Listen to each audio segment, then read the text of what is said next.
Hi, I'm Wanda Whitaker with Anchored in Spirit and the Racial Reconciliation Project, co-founded by me along with Peter Rubin and Galen Logan Jr. For those who don't know, the Racial Reconciliation Project is a series of workshops entitled Free Yourself First, a journey of healing and action for white folk. It is a place for white people to feel safe while coming to a place of atonement through contemplative learning and practices. It also helps raise funds for Village Connect, a nonprofit organization based in San Leandro, California, that provides sustainable and positive transformative services for the mostly Black and Brown community. For more information, please visit Village Connect at www.village-connect.org. The workshops take place August 8th, 15th, and 22nd from 2:30 to 5 p.m. Pacific Standard Time. Today, I'm talking with Dr. Joel Brown. Dr. Brown is the Chief Visionary Officer of Numos LLC, a management consulting and coaching company based in San Francisco, California, specializing in cultural intelligence, leadership, change management, and strategic storytelling.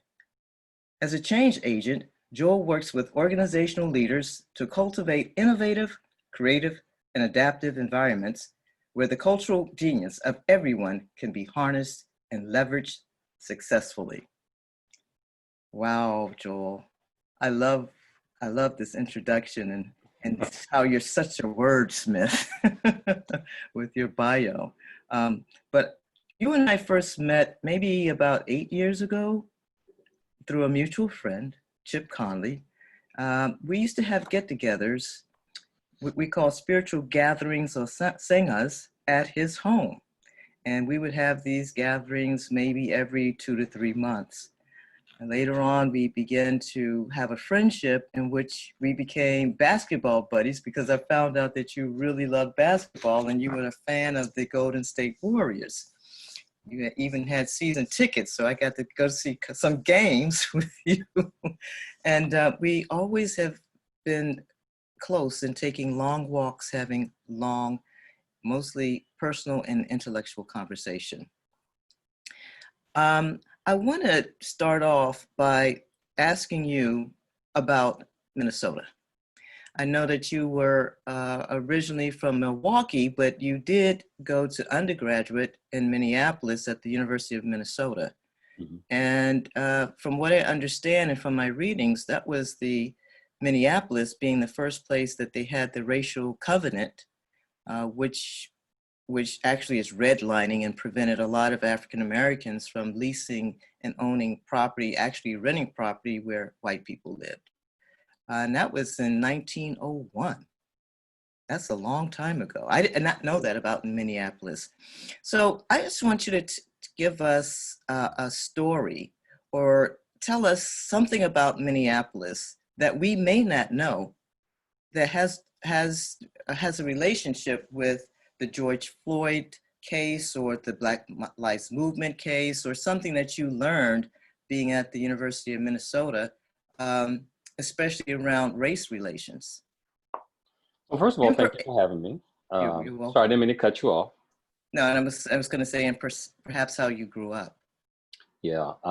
First of all, it's good to see you as always. And Minneapolis is a wonderful place. It's a peculiar place. Minneapolis was a place of first for me. So it's where I got my first degree, postgraduate degree. It's where I came out. It's where I practiced law and got my license. It's also the first place where I entered corporate America. And if you go to Minneapolis, I think Minneapolis is a very progressive area, but I think sometimes places get the moniker of being progressive without there really being progressive practices. And so what do I mean by that? If you're in basically a very homogenous city and location, it's easy to say you're progressive because you don't have a critical mass of people of color. And by my last year in Minneapolis, as an undergraduate student, there were more and more people of color moving in Minneapolis. And in fact, I remember there was this big article on the Star Tribune front page that said, "The Browning of the Twin Cities." I will never forget it. It was a Sunday edition. And it basically painted this picture that all these brown and black people were moving from places like Chicago and Gary, which was code language for saying poor, working class, black people were moving in, and that they were bringing a danger element to the Twin Cities. And it was really kind of surreal for me because that's when I first started to see that the racism in Minneapolis was starting to rear its ugly head. If you go there, the city is very progressive. The people are very friendly. I love the area. I still consider it home. The place where, or the area where Dr. or Mr. Floyd got murdered is one that I'm familiar with. And I would say that Minnesota and Minneapolis in particular has not resolved and fully acknowledged, much like the country, its history with racism. And so I remember Minneapolis electing its first black mayor. And then on campus, she was hung in effigy. I remember being on campus when the O.J. Simpson verdict was read and feeling eyes bearing down on me as I was walking around campus because you could tell that people were upset. And Minnesota is also a place where I did my work on a hate speech study, and this was in 1997. And that was what kind of got me into the work that I do. And so, Minneapolis has a long history with um, what I would say being willfully blind, with racial indifference, and with racial hostility that's just kind of been masked because in that culture, people are taught to, be friendly, but not to really be honest and authentic about who they are. And it's kind of the Scandinavian culture that you kind of mask how you really feel. So it's not always the most psychologically safe place because you're not always clear as to who's supportive and progressive and who's not. And that's why among many people of color, they call Minnesota nice, Minnesota ice. So people are polite, but that doesn't mean that they're necessarily being authentic or they're necessarily being open and inclusive about racial issues. And so that was my experience in Minneapolis. Still loved it, still consider it a home, but it definitely, there's a different experience for people of color there than there is for white people. Well, I have also learned that Minneapolis was one of the places in the United States that had the most racial disparities of all the other cities. So I thought that was interesting. And knowing that you're such a successful man. I mean, here you are, a doctor, you got your doctorate recently. Woohoo! Ooh, absolutely. And you've traveled all over the world and headed leadership programs all over the world. And I just want to know, what do you think made you so successful growing up in a place like Milwaukee and Minneapolis? Yeah, What did your Milwaukee. parents teach you something Yeah. to help you? Oh, absolutely. My mom taught me that you never walk with your head down for anybody. She drilled that into me since I was a little boy. So she said, no matter who you're around, no matter what company you're in, you keep your head up, you be proud of who you are, you remember where you came from, and you work hard. And she's told me, like many of my family members, that you're going to have to work twice as hard to get half as much. Don't take anything for granted, but more importantly, don't act entitled. Don't believe that because you are blank, that you're entitled to something. So that was how I got influenced there. And then in terms of my attitudes about people and culture, my family had a very simple rule. Anybody that they brought home was family.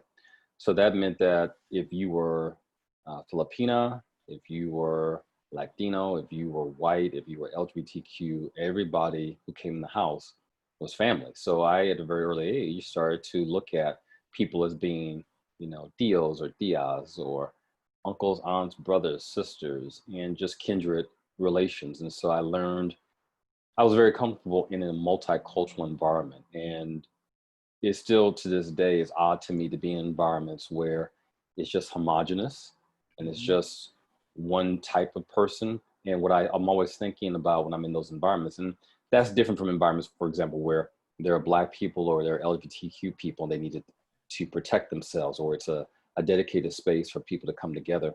But when I'm in mainstream circles and I just see one or just a similar type of person, I always think to myself, has this person not branched out and met other people? Have they not tried to experience the world?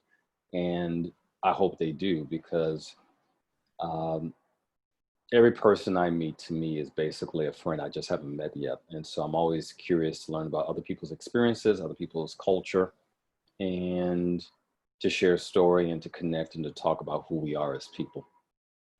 Well, I remember you telling a story about a time when you were a little boy during a Halloween. And Yeah. you, I want you to tell us that story because it's a choice point story, and it really depicts how your mother was, what type of person she was, and her efforts to help you turn into a better person and understanding the nuances around you, especially around racism.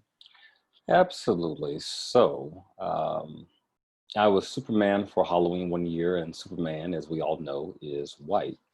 So, right before I left the house, my mother said, "Come here." And she pulled out her compact, makeup compact, and she started to put makeup, brown makeup on my mask. So, she essentially ruined it. And I was very upset. But she said to me, "I want you to understand that Superman is black."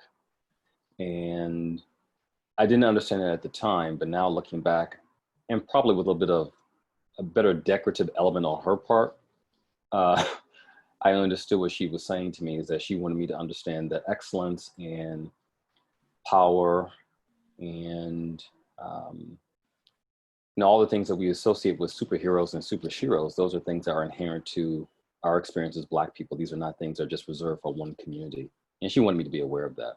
And I don't think I didn't understand that then, but she definitely reinforced it. And so that's a memory that stays with me that we have got to, as people of color, whatever underrepresented community you belong to, see ourselves as the wonderful, powerful people that we are and not take on these narratives that have been given to us by society that somehow we're less than or somehow we're not equal to whomever. So I never saw my Blackness as something that was negative or bad.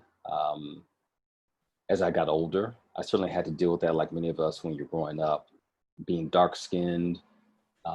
Michael Jordan helped a lot with that, learning to embrace your dark complexion. But with a family that was pretty successful and with a family that was educated and with a family that demanded no less of you, they demanded you to be at the top of your game. That was normal for me. And as I learned how to study the history too, you realize that that's been our legacy as Black people in this country is one of triumph and excellence and power and success, despite all the odds that have been stacked against us. And so that all got reinforced that one Halloween with that Superman costume. I think so much today that we have to be superheroes in order to be successful in the work we do.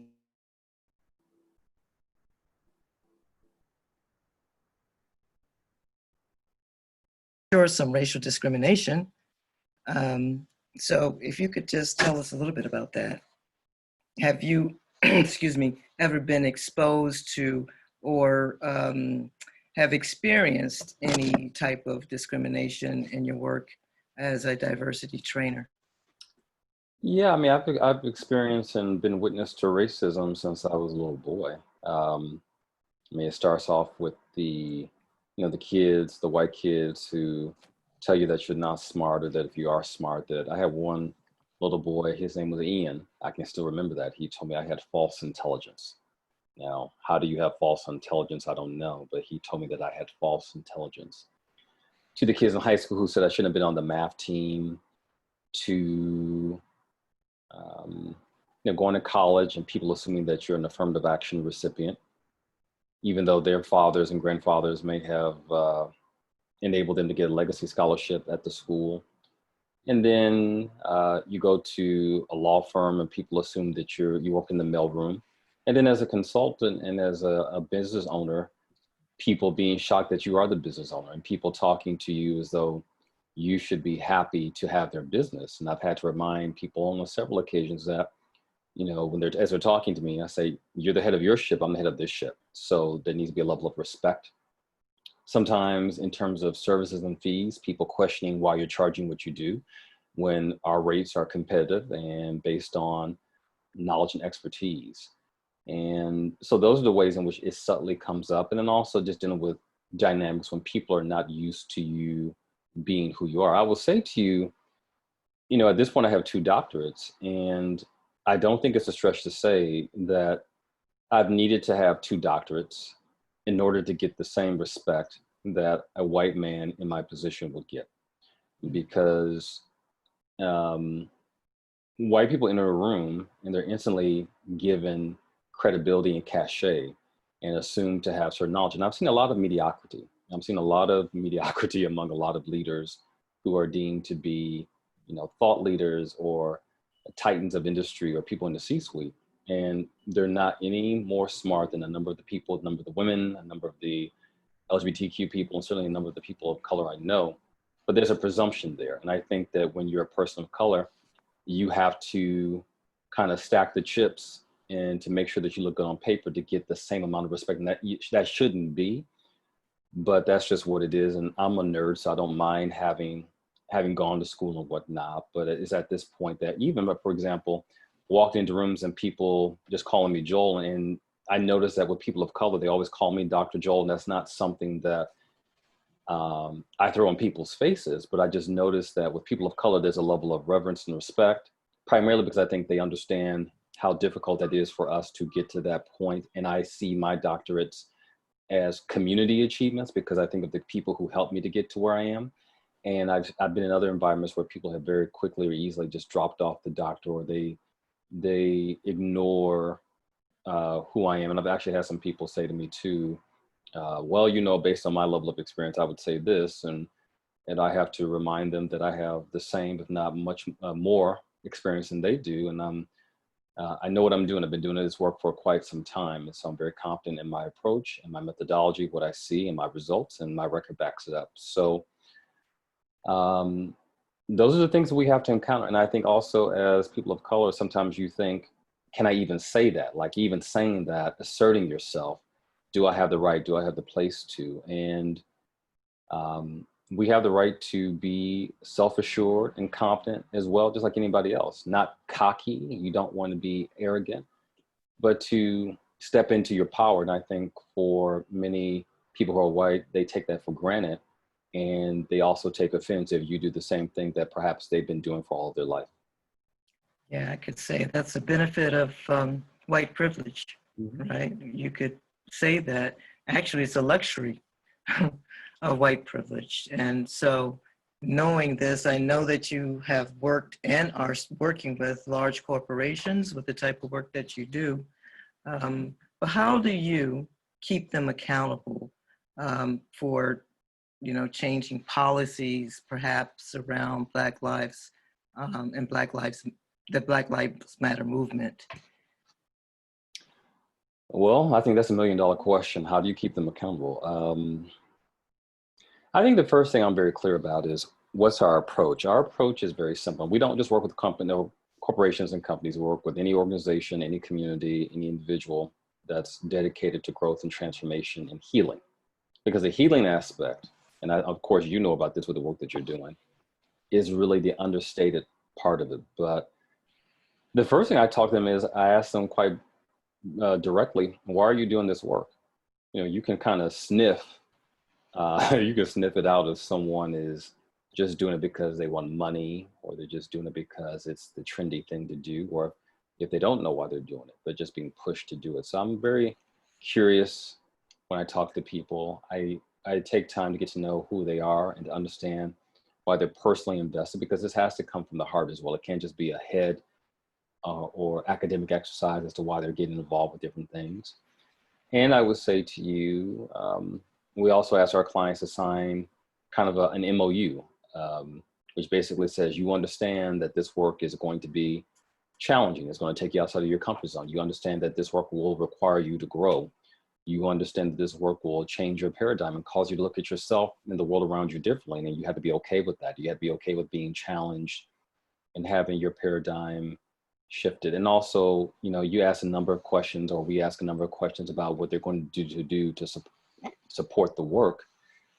So that's all part of the intake process, and it's a constant evaluation. And we measure our work success by whether the people who are being impacted have had their lives changed. So if I go into an organization and I know that people of color are better off after we left, then I know that we did our job. If I go into an organization and find out that people of color or underrepresented communities are worse, or maybe it's the same, then we haven't done what we set out to do. So that's the measuring stick. So it really comes down to having very candid conversations. And it also means walking away from opportunities where you don't feel like there's an alignment or match of values. And I'm very clear that this work for us is not just about, I mean, it's a spiritual practice. And what do I mean by that? Spirituality in terms of looking at people and recognizing that every person is connected and that what happens to one happens to all. The illusion of separation is something that's keeping racism and sexism and classism and heterosexism alive. And so we have to dispel all that. And so when you ask those questions, that's what I'm looking for. That's what I'm trying to hear. And that will tell me if the organization, community, or person is serious, or if they're just, as they say, where I come from, running game. And if they're running game, then we politely decline and go someplace else. So as a person who travels throughout the world, I've noticed your Facebook page, Joel. Not lately, right? Everyone is saying, "Where's he today?" Right. You're traveling throughout the world. Sometimes you're in Africa, sometimes you're in Europe. I don't know, Alaska. But as a person who's traveled throughout the world and gets paid to engage with different cultures in the area of diversity, how do your constituents perceive you as an African American? That's a very fascinating question because depending on where I am, people are still grappling with the fact that you and I represent the face of America. I mean, as of today being 2020, 50% of the people under the age of 18 in the United States are people of color. So I have been in places where people have been shocked because it's not only seeing, my skin tone and my face, but also I speak Spanish, and so that throws people off. And then, I'm there on business, but I also love to travel. So when I'm in Western Europe, people typically assume I'm from France because that's where you have a big Black populations in Paris and other parts of France, like Marseille or Toulouse. If I'm in Latin America, they usually assume I'm Brazilian or Dominican. If I'm in Asia, they're not quite sure. And then when I'm in Africa, they're shocked to know I'm African American because depending on where you are, if you're in East Africa, they don't get as many Americans and African Americans coming to East Africa, certainly Western Africa. So I look at it as an opportunity, number one, to build connections. It's nice to be playful with people. So when they ask me, where are you from? I usually say, from here. Like when I was in Argentina, they said, where are you from? I said, I'm from Argentina. They were shocked. They had a hard time grappling with that. But I like to challenge people's perceptions. But then there's also an opportunity to educate people and to help them understand that America or the United States is not what they believe it to be. It's not the monolith.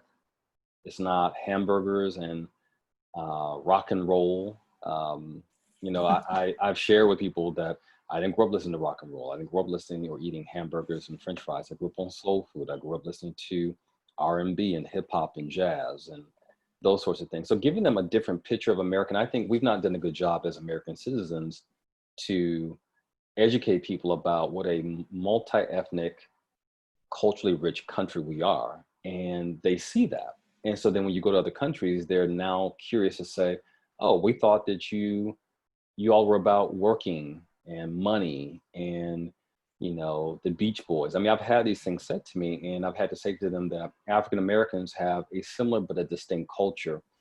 And our culture is different. And although we are also all different, there are things that are going to be much different than what they notice. And so I've actually convinced people to come to the United States because now they're thinking, okay, I can go to Mardi Gras. I can go to, they hear about the food, they learn about celebrations like Juneteenth. They hear about culturally rich cities like New Orleans or San Francisco or DC or New York or Chicago or Miami. And they realize that they're not coming to see the facade. They're coming to see a people, and a people that come from all over the world, and people who have a number of different cultural experiences. And so I've been an educator in most places when I've gone across the world and spent time in other countries. So if you could choose a country that is the most culturally competent and accepting of diversity, what country would that be? None exist. Oh, Every none. country, none exist. No country is perfect. Let me give you an example of what I mean by that. Certainly, there's no country that has quite a history like the United States. But when you're in Western Europe, you have colonialism and you have neocolonialism. And in many of the Western European countries, they're not aggregating data on race. And so what happens in places like France, they'll say to you, well, we don't have racism, but they're not studying it because they're not allowed to by law. But that doesn't mean it doesn't exist. So for example, if I don't have surgery, it doesn't mean that I might not have something that needs to be remedied in my body. And so that's what happens in Western Europe. In South America, you have a lot of unexamined attitudes around race. And, the Black populations were driven out of places like Argentina. And then other places, the idea of Blackness was something that was pejorative. So then, they have looked at their darker populations as being brown, Moreno. But if you look at places like Brazil, the people who look like us are at the bottom of every statistical category. So why does that happen? It's not just because Black people just like to be poor, or Black people don't like to have education. There's something systemic. If you go to Africa, or different parts of Africa, because of course Africa is not a country, it's a continent, there's issues related to sexuality. I mean, so no country has it perfect. What I will say about the United States, I do think we do have going in our favor. It's probably the only thing with respect to this topic, is that we're having the conversation. And at times it's clumsy, it's awkward, it's messy, it's not very articulate, and it's not very elevated, but we're at least having the conversation. Because I go into other countries and they're not having the conversation, or if they are, they're talking about gender, which is important, and they're talking about class, but they've yet to really talk about race and ethnicity. And as you have more immigration from the global South into parts of the global North and the global East and the global West, you're seeing tensions. You're seeing people get very uncomfortable with these ideas, that the idea of what it means to be a native blank is shifting. You've seen that in places like the Netherlands. You've seen that in places like Italy. You're seeing it in places like the UK. You're seeing a lot of nationalism across the world, in the Philippines, in Brazil, in Poland, in Hungary, Russia, China. So, and a lot of crackdowns. So we're actually at a place where I think we're, as a globe, we're actually kind of united in our inability to deal with difference well. But I also think that we're at a time, because of COVID, where we're growing up and we're being forced to look at ourselves in a new way. And I believe that's the reason why the George Floyd movement and all the protests took place all over the world, because there's systemic racism all over the world. Right. I mean, in Brazil, it wasn't until 1988 that Brazilians could even vote. Now, they say it's because of economic reasons, but really, if you look at it, it's because of more of a racial issue, which they both can go hand in hand. Sure, sure. Are you referring to Black Brazilians or Afro-Brazilians, or who didn't have the right? Absolutely, Okay. Afro-Brazilians. Yeah. Yeah, so you do have to look at that, because they look at race in such a different way, because it's like a caste system over there. Right, and I think we have to remember too that part of the reason why the world is grappling with and struggle with race is because of neocolonialism and because of imperialism. I mean, a lot of these ideas have been exported around the country. There's a reason, for example, when you look at countries like Rwanda, where there was a genocide. Well, that genocide did not happen without the help, and I'm saying that in quotes, of the Germans and the Belgians and the French.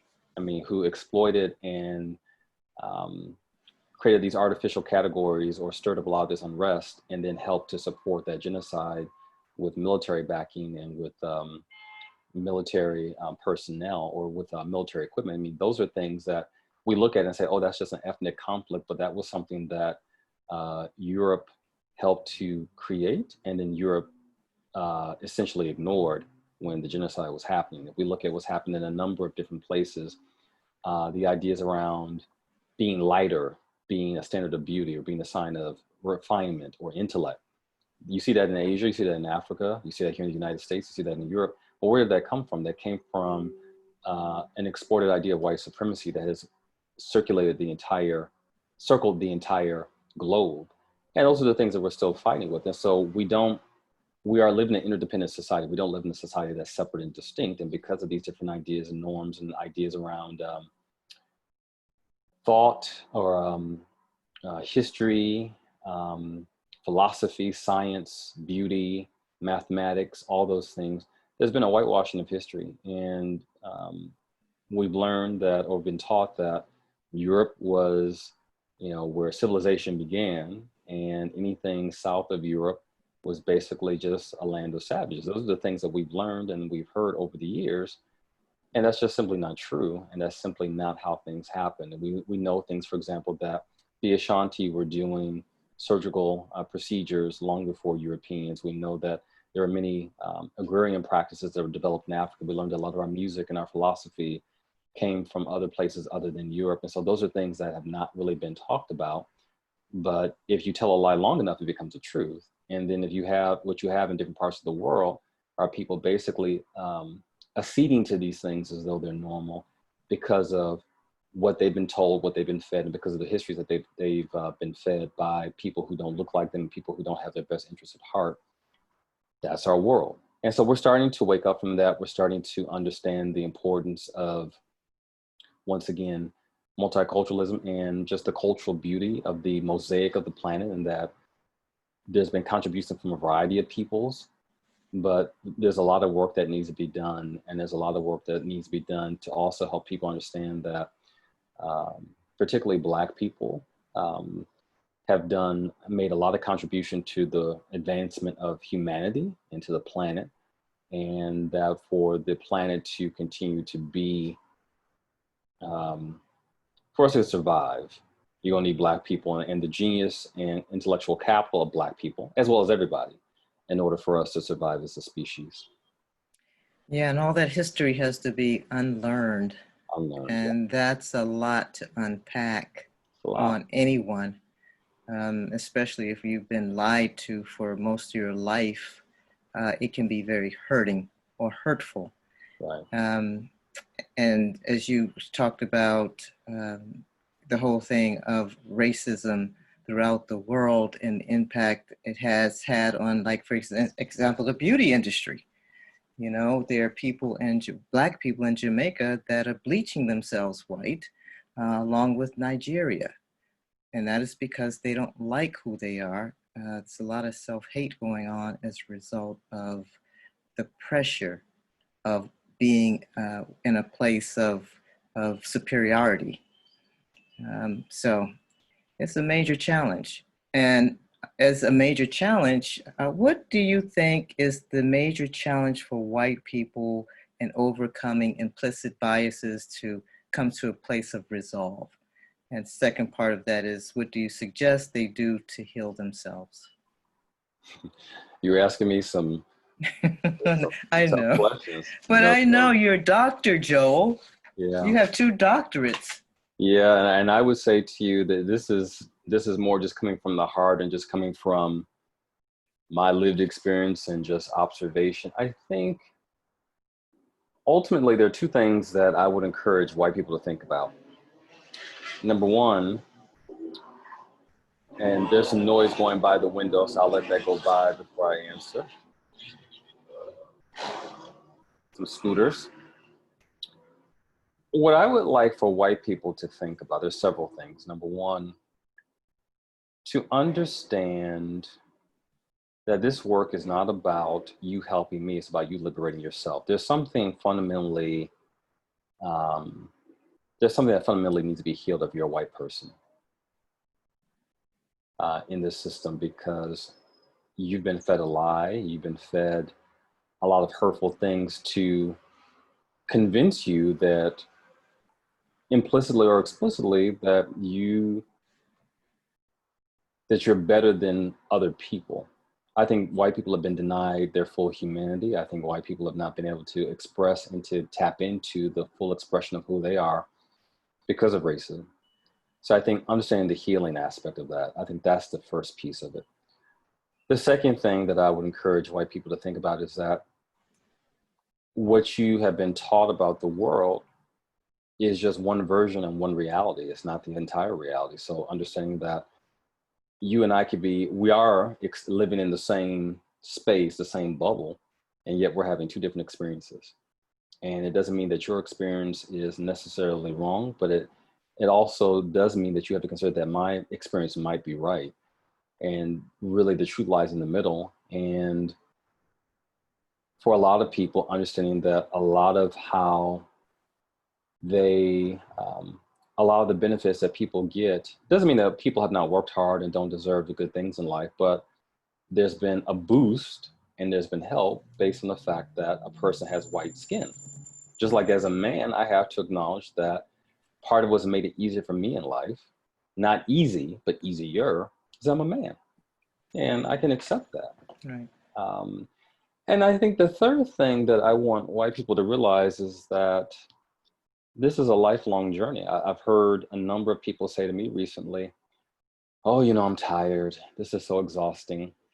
And I said to them, if you're exhausted and you're ready, you're tired, which means that you're okay with people like me dying. You're okay with that. You don't get to be tired.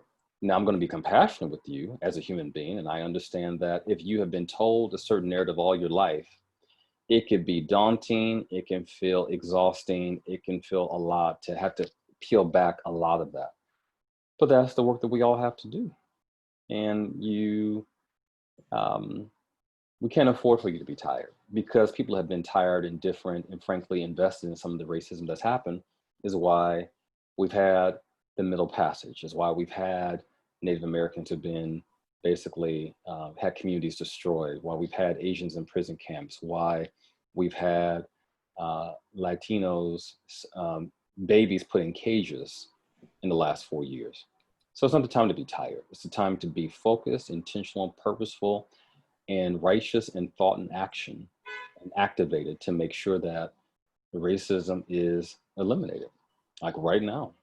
So that's what I would say. And I would say too that you're going to make mistakes. We all do. Where none of us is perfect. But just know that if you make a good faith effort, more times than not, you're going to have people like myself, like you, who are willing to stand with them to do the work and to march forward. Because I'm here to be a bridge builder. I'm not here to maintain division, but I'm also a truth teller, and I want people to do the work, and I want people to understand what their work is and what that work, how that work needs to be done for us all to be able to get to where we want to go. That's so true.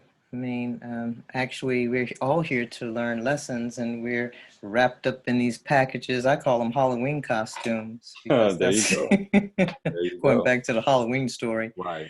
And that's not who we really are. But we have to take off those costumes and expose ourselves to our greater version of ourselves. And that's the large I and not the little I, right? Right.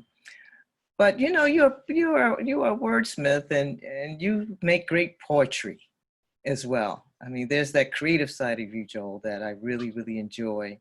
And so how have you used the premise of race through poetry and music to be a positive social change to the greater society? And perhaps I'm hoping that you have a short poem to share with us. Well, let's see. I have something that I'll pull something from the vault. Okay, that's great. And this was part of a poem called The Misunderstood Revolution. And it says, and I'll try to make this brief. When I love myself and give up on trying to convince anyone to love me, when I rush to my greatness, although others pretend they don't see me, when the store I loot is my creative genius and I share it with the hood, when I tiptoe in darkness and blast you with love even though you're up to no good, when the street I march in is my self-realization, when the anger I feel is just a flicker compared to my hope and imagination, that's where my loving adventure begins. Brothers and sisters, transgender and establishment offenders, marauding politicos, leaders of the new school, skeptics of the old world, philosophers and artisans, denizens of the seventh pillar. People with short attention spans and hot fuses will accuse me of selling out, but I am stealth with purpose. I am besieged by righteousness. I am still down for the cause. Trust and believe I am willing and able to do my part, but I can't start or lead a revolution if I begin the said revolution with a gaping hole in my heart. You have to understand the true revolution. The true revolution is, to me, about bringing us back to a place of love and bringing us back to a place of compassion. People hear love and they think you're being Pollyanna. You're just kind of singing Kumbaya. Love means having tough conversations. Love means holding people accountable. Love means saying that I know the truth of who you are and this is not who you are. We just lost C.T. Vivian, Reverend C.T. Vivian, who is a civil rights icon as well as John Lewis. But for many of you who may not know who C.T. Vivian is, C.T. Vivian was on the steps of the courthouse, so I think in Alabama, and Bull Connor was blocking access for Blacks to vote. And C.T. Vivian showed love, because what did he do? He told Bull Connor, you're acting like a fascist. And he also told the other people who were with Bull Connor, he said, you don't have to do this. You don't have to follow his example. You can be your own person. You can accept the invitation to be loving and to rise to a place of love. That's what this work is all about. And so what I would say to, people of color, particularly Black people, let's not cede our moral high ground. Let's continue to be truth tellers, but let's continue to also honor the example that our ancestors have set of being steeled in our resolve to end racism, but to also be steeled with love in how we interact with people. And I would say to white people to understand and to expand your definition of love, to understand that I am you and you are me. And that may be jarring for you to think of, but you and I are connected, and you and I have the same journey, and your liberation is tied up in mine. If we do that, I think we'll get to the other place, but the time to do that is now. Absolutely. And at the end of the day, love is all there is. Exactly.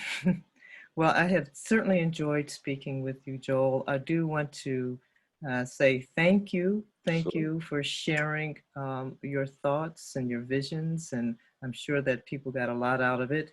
I also want you to tell the people where they can hear more of your poetry and also how to get in contact with you. Sure, you can go to my website, Numos, that's P as in Papa, N as in November, E as in Echo, U, M as in Mary, O, S as in Sam.com. My website is being rebuilt. You can also go to souletry.com, SOULETRY.com. That's my artistic website. That website is also being rebuilt. You can find me on Twitter at Joel A. Brown 7. You can find me on LinkedIn, Joel A. Brown. I'm not that hard to find, and I am Midwestern by nature, so we're friendly people. We love to talk. We love to make new friends. We love to break bread, virtual or otherwise, just to connect with people and to really get to know each other. So reach out, don't be shy, and let's continue the conversation, but let's also continue the elevation to do the work, not just to talk about this. I think at this point in 2020, we've had enough talk. It's time for action. So let's commit ourselves to doing that.